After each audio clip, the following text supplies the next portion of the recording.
Bien, como les dije, el caso de Baez Sosa que se resolvió hoy en Dolores, el caso también de Lucio Dupuy que tuvo la sentencia el jueves pasado, y están conmigo Diana Cohen-Agrés, una luchadora por la justicia, y el doctor José Abadi, que nos van a ayudar los dos a interpretar. Yo lo primero que quiero preguntarles es, en el caso para ir a lo de hoy, empezar por lo de hoy, ¿por qué creen que este caso provocó tanta expectativa en la sociedad? El caso de Dolores, el caso de Fernando Baez Sosa. Digamos, yo nunca vi, hacía mucho que no veía un caso, digamos, policial, con un crimen lamentable, cruel, injusto, que provocara tanta expectativa en la sociedad. Pero pasa que no es el único, sucede todo el tiempo. Por eso, pero no, por no eso. ocupan las primeras por eso, planas. Si fuera una excepción, entonces sí.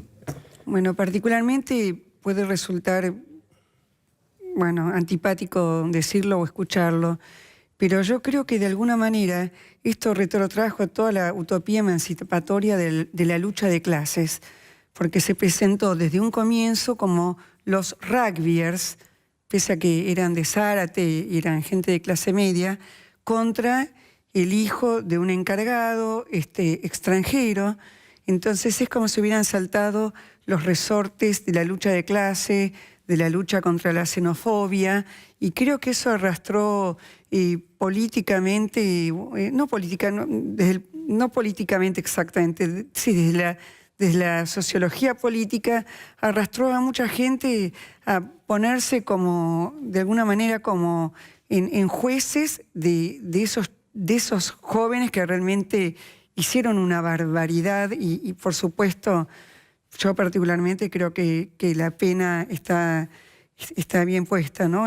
Toda la distribución de las penas que se hizo. Pero es preocupante y es muy triste. Es muy triste porque de alguna manera estos jóvenes no tenían antecedentes, por lo menos formalmente, y sellaron realmente una especie de pacto con el diablo cuando se arrojaron contra un joven indefenso, inocente.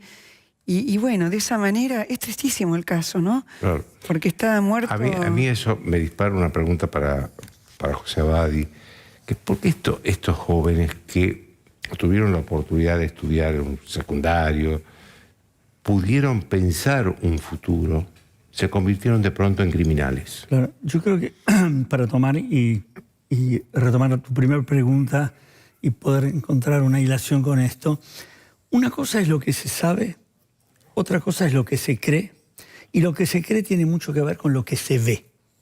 Acá hubo un acontecimiento devastador, hubo un ataque salvaje a un chico indefenso. Que había sido filmado además. Por eso digo, filmado y se vio, lo viste, estaba allí, en tu pantalla, lo veías.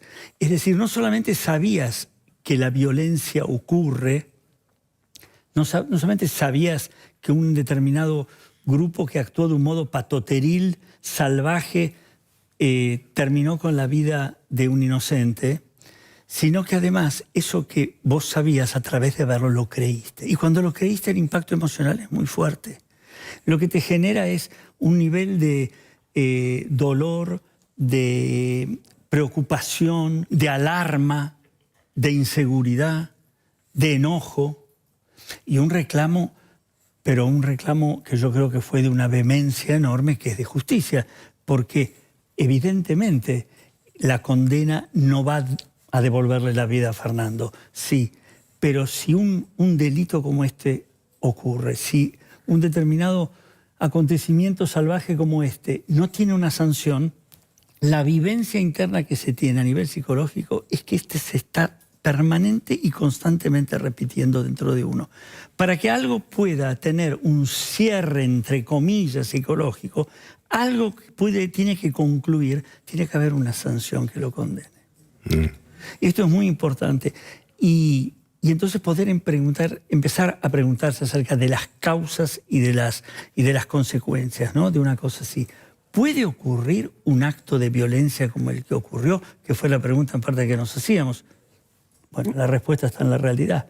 Ocurrió. ¿Y por qué digo de violencia más que de agresión todavía? ¿Por qué destaco y subrayo la violencia?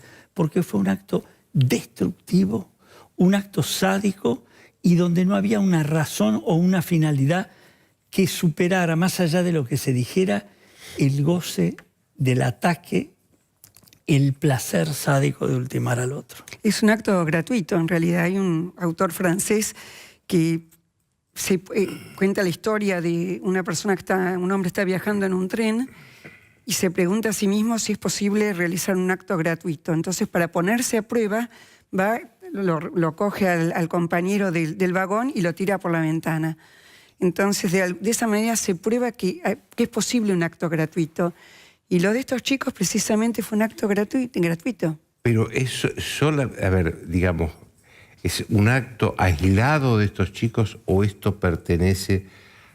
Hay una responsabilidad más amplia de la sociedad, de los padres, de la escuela. Es muy importante esto último que decís, ¿eh? Claro. Porque está un determinado grupo, está un determinado acontecimiento, pero también, como hablaban antes con Luis, estas situaciones las vemos repetidas veces, o como dijo Diana, no es la primera vez que ocurre. Hoy mismo ocurrieron situaciones de estas. Y tenemos que contextuarla en un plano social y en un plano donde una sociedad tiene que empezar no solamente a sorprenderse, sino a tomar medidas con lo que es la conducta, en lo que es el alcohol, las drogas, los horarios. Tiene que haber un equipo de gente, una política de Estado que de alguna manera empiece a darle entidad a este drama. Lo que pasa es que esto no es nuevo, yo siempre lo digo y no me canso de decirlo. Cuando renace la democracia, se identificó la autoridad con el autoritarismo. Entonces se eliminó la autoridad. Recién Luis Juez contaba lo que pasó en Córdoba. A los policías les sacaron todo poder. Entonces, en este caso, justamente como no están capacitados y no tienen capacidad de resolver, no son profesionales... Claro, cuando actúan, matan. No pueden actuar sin matar. No, pero aparte es una política de Estado. ¿Cuánto hace que se está pidiendo las tasers y no las quieren traer? En todos los países, uno va por las calles en el extranjero y uno ve el policía armado, entre otras cosas, con las tasers. Acá no se autorizaron, cuando la taser en realidad lo que impide es precisamente sacrificar una vida en vano. Entonces, acá hay una política de Estado que está a favor de la inseguridad, hay una política de Estado que está a favor de las drogas, que estimula la droga, que estimula el alcohol. Entonces, estos chicos, que son herederos precisamente, los padres de estos chicos, probablemente sean más o menos de nuestra generación, son chicos, son personas que vivieron el fin del autoritarismo. Y de alguna manera, no estoy culpando a esos padres, sino nosotros como sociedad, ¿no? Por la edad de estos chicos nunca vivieron en dictadura. No, por eso, pero los padres sí. Aparte no estoy hablando de los padres, digo socialmente. Es una generación de chicos cuyos padres, en algunos casos cuyos abuelos, vivieron la dictadura. Entonces, de ahí en más, de alguna manera, se despreció toda aquella muestra de autoridad. Y eso uno lo ve permanentemente, aparte se ve en las leyes, se ve en el laissez-faire, laissez-passer, ¿no? Hay que dejar pasar todo. Entonces hay ciertas normas de las sociedades civilizadas que en la Argentina se han abandonado, que ya no tienen valor, que ya no tienen incluso sentido. Incluso la palabra de jerarquía de valores, cuando uno habla de valor, entonces hasta suena facho, hasta suena de ultraderecha, cuando en realidad los valores son cuestiones en las que se piensa todo el tiempo. Y permitime, yo di clase muchos años en la Facultad de Filosofía y Letras. Intenté dar un seminario que era precisamente sobre ética, pero desde una perspectiva, según un modelo anglosajón al que había tenido acceso a través de un libro que me pareció maravilloso. Bueno, cada vez que yo intentaba explicar algo de ética, una teoría ética, ya fuera Kant o ya fuera, cualquier teoría contemporánea, me decían lo mismo. Tenía un alumno en particular, un chico muy inteligente, militante, que me decía, pero la ética se olvida de las condiciones materiales de la sociedad, que cuando no están satisfechas, entonces todo se atribuye a la pobreza y a la desigualdad. Entonces, fíjense ustedes, ¿no? En este caso precisamente llama la atención porque esto se espera, es esperable en este marco teórico, en este supuesto marco teórico sólido, que no es sólido, es esperable que eso lo cometa un chico pobre, un chico que tiene hambre, un chico que no tiene en la casa ningún tipo de formación ni acceso a nada. Entonces, lo que llamó la atención es que lo habían perpetrado chicos de alguna manera como los nuestros. Pero ¿sabés qué es lo que pasa? Perdóname, el que había sido víctima había sido un chico como la otra mitad, entre comillas, ¿no?, de la sociedad. Yo creo que la violencia y el contagio de la violencia desconoce el límite. Es decir, no hay un punto en el cual hay una capacidad autocrítica de poner hasta aquí. Se genera un nivel de potenciación que supera cualquier frontera y eso deja a la situación que se está viviendo en un clima de posibilidad de violencia infinita y dejan una sensación de angustia y desamparo a todos los componentes de esto. La ausencia de límites te hace vivir en pesadillas. La ausencia de normas te resta libertad. Este es el punto importante. Y cuando eso es muy importante, un concepto muy importante. Muy importante. La idea de la norma, del límite, de la frontera, de lo posible, tiene que ver con el registro del otro, con el derecho del otro. Y entonces uno, si tiene esto, es libre de crear, de imaginar, de ampliar. Sin el límite, es como cuando un chico no tiene de parte de los padres un lugar de ordenamiento, que no es represión. ¿Qué vive? ¿Libertad? No, vive una pesadilla. Vive un sistema de angustia que se puede expresar también muchísimas veces en violencia, en rebeldías, en depresiones, en adicciones. Ahora, esto es una pregunta para los dos. Esto de la ausencia de normas, porque yo le decía recién al senador Juez, que yo escucho que ahora los jóvenes salen no a divertirse, sino a buscar pelea. Ahora, si eso es así, entonces algo está pasando en la sociedad y que no lo estamos advirtiendo. Bueno, si nosotros pensamos que en los últimos años los chicos durante la pandemia no fueron al colegio, donde la cultura, donde la educación, donde la formación cada vez está menos valorada, porque vivimos una sociedad donde operan otros valores, entonces lo que se produce, que un poco recogiendo lo que vos decías, José, como que la violencia se retroalimenta. ¿Por qué? Porque el violento, de alguna manera, se pone a prueba a sí mismo, ¿no? Y como ve que sale indemne del caso, porque este chico seguramente no es la primera vez que hicieron esto, aparte hubo registros de que hubo casos anteriores. No, en Zárate eran conocidos por violencia. Claro, entonces como pueden, entonces se desafían a sí mismos y también desafían la norma y el sistema. Entonces, como les va exitosamente, apuestan cada vez una vez más. Es precisamente como alguien adicto al juego, ¿no?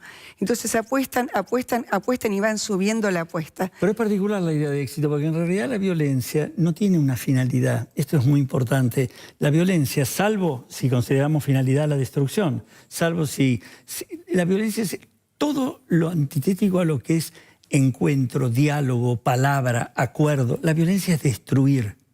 Por eso no hay que confundirla con búsqueda de poder. No hay un intento de dominar. No, es destruir. Pero hay un goce también ahí, ¿no? Pero no quiero invadir tu ámbito porque es en el ámbito psicoanalítico. Pero hay un goce cuando se castiga. Es la pulsión sádica. Por supuesto. Es el por supuesto.